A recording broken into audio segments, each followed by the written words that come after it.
pahala.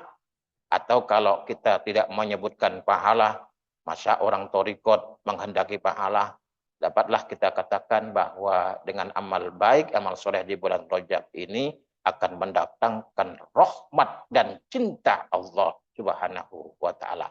Tetapi harus kita waspadai dan kita harus berjuang sekuat-kuatnya agar jangan sampai di dalam bulan Rajab ini justru kita melakukan apa yang dibenci oleh Allah Subhanahu wa Ta'ala, melakukan kemaksiatan, kezaliman, walaupun itu kecil, mari kita berupaya untuk menghindarinya. Kita ganti dengan amalan-amalan kebaikan di bulan haram ini, di bulan Rajab ini. Semoga Allah. Pemangku hajat pada malam hari ini yang mulia, yang berbahagia, Bapak Haji Andi Saputra. Semoga dengan wasilah manakib Sultanil Aulia Syekh Abdul Qadir Al-Jilani, Allah Subhanahu wa Ta'ala mencurahkan rahmatnya kepada beliau beserta keluarga besarnya, dipanjangkan usianya, disehatkan badannya, dimudahkan segala urusannya, diluaskan rezekinya, dikabulkan hajat-hajatnya, dan dibahagiakan kehidupan dunia dan akhiratnya. Amin, Allahumma amin. Juga untuk kita semuanya, ikhwan wal akhwat rahimakumullah. Alhamdulillah kita berada di bulan Rajab, di mana kita ketahui bahwa Rajab ini adalah merupakan salah satu bulan haram, bulan yang dimuliakan oleh Allah Subhanahu wa Ta'ala. Dan kita ketahui bersama bahwa bulan haram di dalam 12 bulan yang tercantum, yang disebutkan di dalam Al-Quran, ini ada 4 bulan haram, yaitu bulan Dzulqa'dah, Dzulhijjah, bulan Muharram, dan bulan Rajab. Karena ada kekhususan dan kemuliaan daripada bulan-bulan haram tersebut, sehingga Allah Subhanahu wa Ta'ala melimpahkan keutamaan di bulan-bulan haram tersebut. Rasulullah Shallallahu Alaihi Wasallam telah menyebutkan bahwa al-amal soleh a'zamu ajra fi ashharil haram wad-dhulmu fihinna a'zamu minad-dhulmu fima siwahunna. Melakukan amaliyah kebaikan di bulan haram adalah lebih agung balasan dari Allah Subhanahu wa Ta'ala, dan juga yang melakukan kezaliman, kemaksiatan di dalamnya juga lebih berat, lebih besar siksanya di dalam bulan melakukan kemaksiatan di bulan haram. Ikhwan wal akhwat rahimakumullah. Ada beberapa peristiwa di bulan Rajab ini. Sebagaimana kita ketahui bersama bahwa di bulan Rajab ini ada satu peristiwa penting yang momentum. Yang pertama adalah peristiwa Isra wal Mi'raj Nabi Muhammad sallallahu alaihi wasallam. Yang kedua, peristiwa yang momentum di dalamnya adalah peristiwa turunnya perintah untuk melaksanakan ibadah sholat 5 waktu. Ada juga peristiwa di dalam bulan Rajab adalah peristiwa perubahan arah kiblat dan juga kelahiran Sayyidina Ali karamallahu wajhah yang dicatat oleh sejarah lahir di tanggal 13 Rajab, dan juga diketahui kehamilan ibunda Rasulullah Muhammad sallallahu alaihi wasallam di bulan Rajab ini. Ikhwan wal akhwat rahimakumullah. Yang pertama adalah peristiwa yang menjadi momentum bagi umat Islam khususnya, yaitu peristiwa Isra wal Mi'raj Nabi Muhammad sallallahu alaihi wasallam. Kita telah paham bersama bahwa Allah Subhanahu wa taala memperjalankan hambanya dari Masjidil Haram ke Masjidil Aqsa. Ada salah satu teman yang bertanya tentang peristiwa Isra wal Mi'raj ini. Pertanyaannya adalah, mengapa Allah Subhanahu wa taala memperjalankan hambanya dari Masjidil Haram ke Masjidil Aqsa? Jadi dari tempatnya Nabi ke Masjidil Aqsa.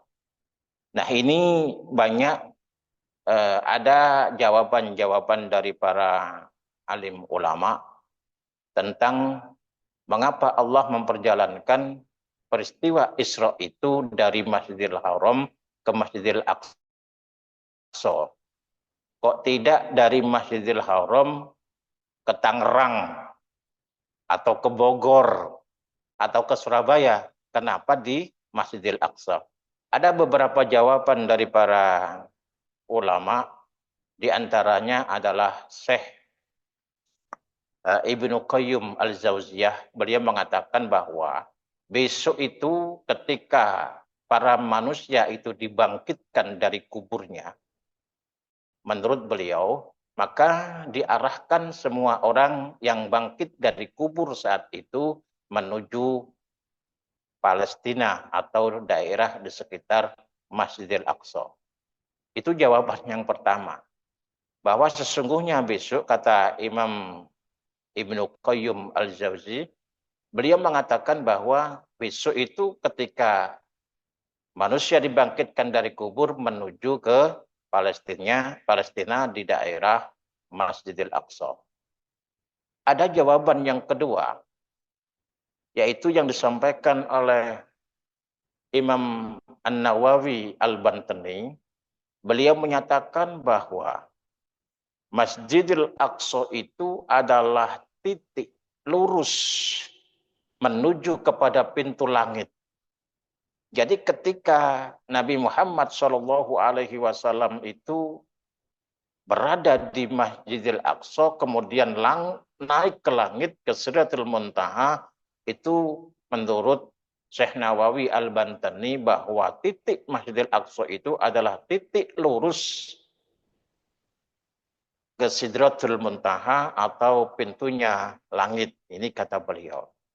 Ada juga ulama yang menyatakan bahwa dengan kehadiran Rasulullah SAW di Masjidil Aqsa, maka Nabi Muhammad memulai daripada kehidupan manusia yang akan diarahkan ke sana, lalu tanah Aqsa itu menjadi tanah yang berkah karena dipijak oleh Rasulullah SAW. Lalu kemudian ada yang menyatakan bahwasanya Allah ingin menunjuk para nabi, banyak yang berkumpul Bani Israel, paling mulia di antara para nabi dan para rasul. Inilah, ikhwan wal akhwat, ada beberapa alasan yang dikemukakan oleh para alim ulama kenapa Allah memperjalankan hambanya dari Masjidil Haram kemudian ke Masjidil Aqsa. Lalu kemudian ada yang bertanya begini, mengapa dalam peristiwa Isra itu Allah di dalam Al-Quran tidak menyebut nama Muhammad? Allah menyebut dengan kalimat hambanya. Asra bi abdihi lailan. Maha suci Allah yang telah memperjalankan hambanya. Mengapa nama Nabi Muhammad tidak disebut? Di dalam tafsir Al-Muraghi disebutkan salah satunya tafsir di situ bahwa dengan disebutkannya seorang hamba, Allah Subhanahu wa taala ingin menunjukkan bahwa perjalanan Rasulullah Muhammad SAW ini adalah perjalanan pengabdian yang setelahnya akan menjadi pelajaran bagi kita umatnya bahwa kehidupan ini sebenarnya perjalanan pengabdian. Jadi pengabdian di dalam perjalanan kehidupan ini hakikatnya adalah pengabdian. Di situ tidak dijelaskan nama Muhammad, tetapi dijelaskan dengan bi'abdihi, yang telah memperjalankan hambanya. Nah, Allah ingin menunjukkan bahwa perjalanan ini adalah merupakan satu pengabdian. Maka di setiap sisi kehidupan dan aspek kehidupan kita, dimanapun kita berada, kapanpun waktunya, dengan siapapun kita tinggal, sesungguhnya di dalamnya itu kita harus mengabdi kepada Allah Subhanahu wa Ta'ala. Ikhwan wal akhwat rahimakumullah. Perjalanan pengabdian Rasulullah Shallallahu Alaihi Wasallam yang ditulis sebagai seorang hamba ini ternyata menunjukkan bahwa kita pun sebagai seorang hamba itu ada seakan-akan sinyal bahwa apa yang telah dilakukan oleh Rasulullah Shallallahu Alaihi Wasallam itu sebenarnya juga bisa dilakukan oleh hamba-hamba Allah, tentu saja hamba Allah yang dipilih oleh Allah dan diistimewakan oleh Allah Subhanahu wa Ta'ala. Maka peristiwa Mi'raj, ya, peristiwa perjalanan ini, kalau Allah sudah menentukan kehendaknya, Rasulullah Shallallahu Alaihi Wasallam dikehendaki oleh Allah Subhanahu Wa Taala untuk bertemu dengannya, maka itulah yang terjadi. Yang terjadi adalah kehendaknya Allah Subhanahu Wa Taala. Maka di setiap aspek kehidupan ini kita harus melakukan dalam pengabdian. Khususnya pengabdian kita kepada Allah Subhanahu wa Ta'ala, lalu pengabdian kita secara sosial kepada sesama manusia. Ikhwan wal akhwat rahimakumullah.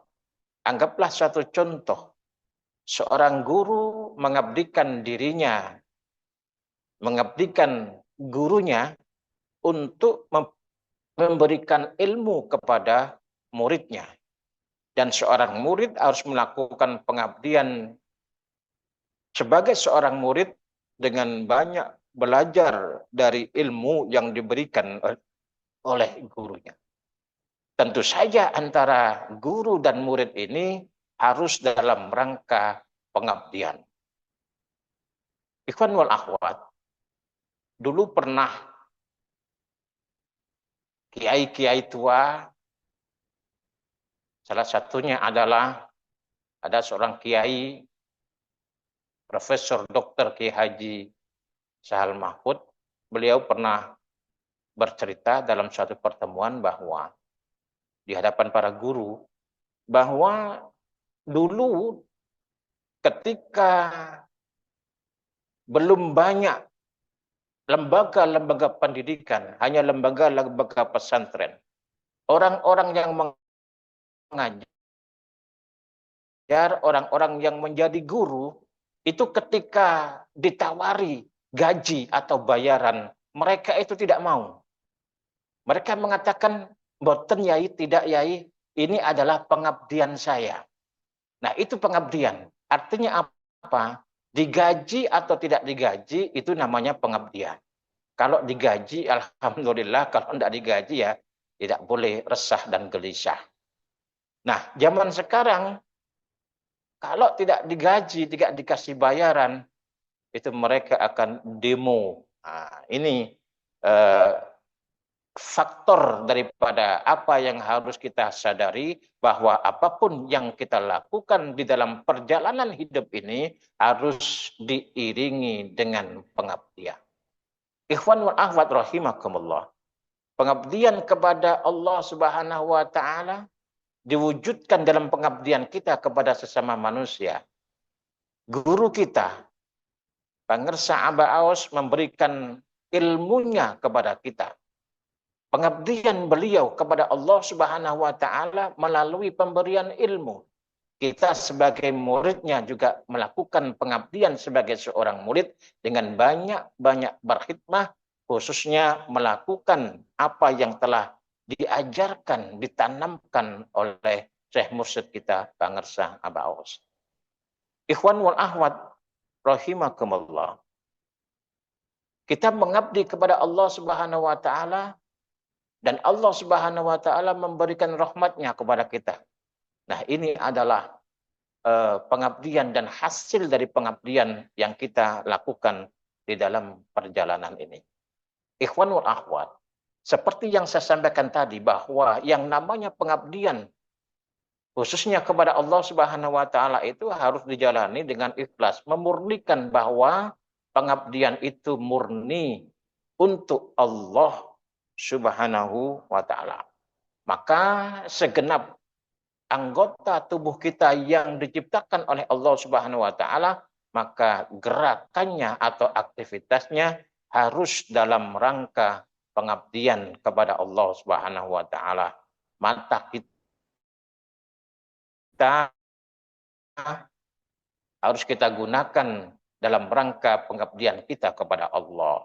Mulut kita harus kita aktivitaskan dalam rangka pengabdian kepada Allah. Tangan kita dalam rangka pengabdian kepada Allah.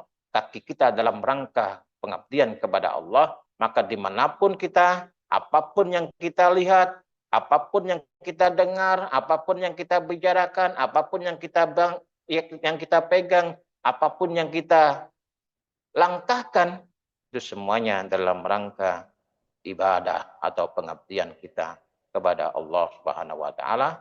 Dan malam hari ini pun juga kita dalam rangka mengabdi kepada Allah Subhanahu wa taala lewat jalur manakib yang menunjukkan kecintaan kita kepada hamba-hamba yang soleh, para kekasih Allah Subhanahu wa taala. Ma'asyiral muslimin rahimakumullah, ikhwan wal akhwat yang berbahagia, maka di bulan haram ini, di bulan Rajab ini ada amalia ibadah yang telah dilakukan atau diamalkan oleh mursyid yang disebut dengan amalia mursyid di bulan Rajab ini. Dan ketahuilah apa yang kita lakukan dalam amalia kebaikan, maka berlipat ganda pahala. Atau kalau kita tidak menyebutkan pahala, masa orang torikot menghendaki pahala, dapatlah kita katakan bahwa dengan amal baik, amal soleh di bulan Rajab ini akan mendatangkan rahmat dan cinta Allah Subhanahu wa taala. Tetapi harus kita waspadai dan kita harus berjuang sekuat-kuatnya agar jangan sampai di dalam bulan Rajab ini justru kita melakukan apa yang dibenci oleh Allah Subhanahu wa taala, melakukan kemaksiatan, kezaliman, walaupun itu kecil, mari kita berupaya untuk menghindarinya. Kita ganti dengan amalan-amalan kebaikan di bulan haram ini, di bulan Rajab ini. Semoga Allah berkahi semuanya, segalanya, selamanya. Mohon maaf yang sebesar-besarnya apabila ada kekurangannya. Wallahul muwafiq ila aqwamit thoriq. Wassalamualaikum warahmatullahi wabarakatuh.